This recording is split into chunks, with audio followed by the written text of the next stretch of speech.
He is our friend and a great reporter in the process, bringing us this Rams story. David Hunn, St. Louis Post-Dispatch. Thanks for joining us, David. Good morning, McGraw. Good morning, Kelly. Good morning, David. I guess you camped outside of the governor's mansion in Jefferson City waiting to talk to the governor? So I started bugging him 2 weeks ago to talk to me, and I bugged his people, one of them, of some sort or another, sometimes multiple of them, every day. He finally spoke. He spoke to you, and I read it numerous times, and it was still a little confusing. McGraw, that's like a trend. Yeah. I'm doing my best. I swear I'm doing my best. I know. Well, you have, but take us through the timeline, because he tells you that he reached out to the NFL 2 years ago, but only enabled his task force a year ago. Yeah, so that's one of the things that I'm still stumped on also. I really tried to drill down into what took him so long. I mean, that's not fair, right? I don't know what the issue was, and I don't know what he was dealing with, because he wouldn't talk about it. So he wouldn't tell me why, if he started talking to the NFL in January of 2014, why did it take until November of 2014 for him to say something publicly, especially when the NFL executives are now saying that they wanted him to go public. They wanted him to say something. I mean, they have a selfish reason behind it, right? And they don't pretend otherwise. The more the public is behind a process like this, the more money the public can give to the NFL. Right. Now, in your story, you say that, and I know what, talking to him and talking to these politicians, that you ask a question and they answer the six other questions, but not your question. Right. But you say that his response was he wanted to wait until after the election in November so that the legislature could look at it? So no. So he waited until after the election. So Steve Stenger was elected. He beats Stream. Right. Rick Stream. The November 5th.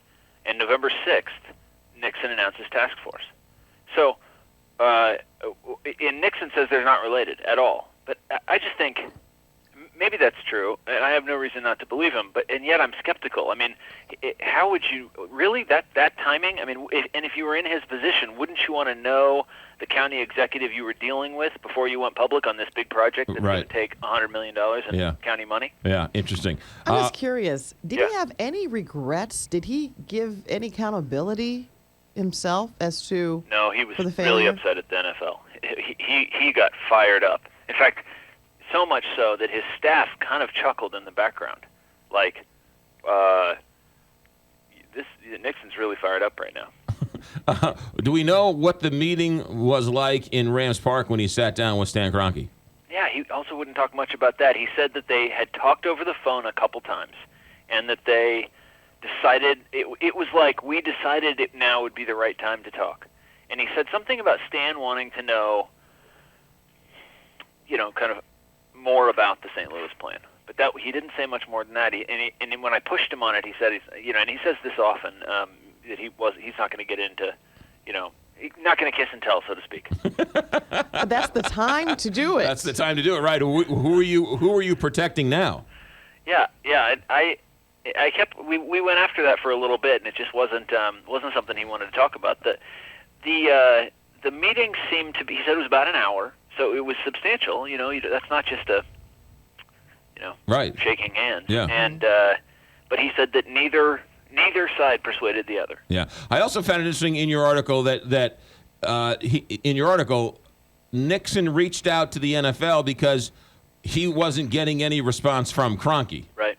Which is sort of your first clue as to what's going on. Right. I mean, in retrospect, McGraw, I give you lots of credit, and others like you, who said this is never going to happen because Kroenke's not at the table. And that was exactly right. And we all knew that, and yet, I felt fairly strongly like I still had to track the process. Right. Mm-hmm. But gosh, it really was.